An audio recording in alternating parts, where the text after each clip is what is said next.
అకాల వర్షాలతో రైతులు తీవ్రంగా నష్టపోయారని పవన్ కళ్యాణ్ అన్నారు. పంట కొనకుండా ప్రభుత్వం నిర్లక్ష్యంగా వ్యవహరిస్తుందని మండిపడ్డారు.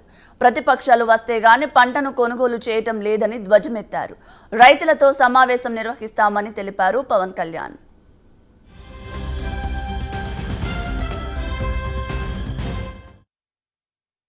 అందరికీ నా హృదయపూర్వక నమస్కారాలు.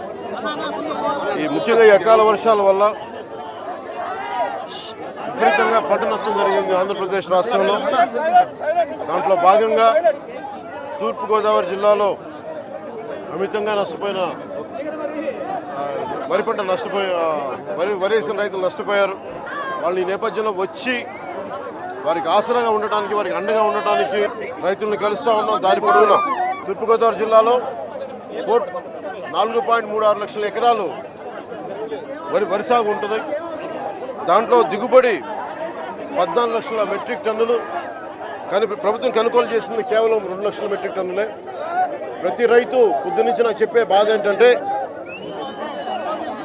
మేము దొంగతనాలు చేయట్లేదు, దోపిడీలు చేయట్లేదు, కాంట్రాక్ట్లో అవినీతులు చేయట్లేదు. మేము కష్టపడి చెమటోడ్చి ప్రజలకు అన్నం పెట్టి మేము వ్యవసాయం చేస్తుంటే మాకు గిట్టుబాటు ధర రాక ఈరోజు పరిస్థితికి కూడా ముందే ప్రభుత్వం కొనుగోలు చేస్తుంటే ఈ అకాల వర్షాలు మేము నష్టపోయేవాళ్ళం కాదు అని చెప్పి చాలా బాధను వ్యక్తం చేశారు. అలాగే వైసీపీ ప్రభుత్వం కూడా చేసేది,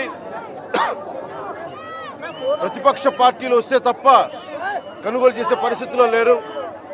రాత్రికి రాత్రి మామూలుగా గోతాలు ఇవ్వాల్సిన గోతాలు ఇవ్వలేదు, కానీ రాత్రికి రాత్రి కొనుగోలు చేయడానికి మటుకు గోతాలు వచ్చిన వీళ్ళకి.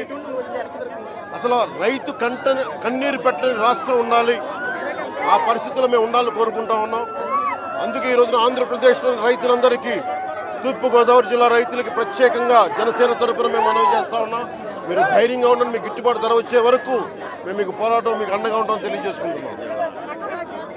ప్రతి గింజకి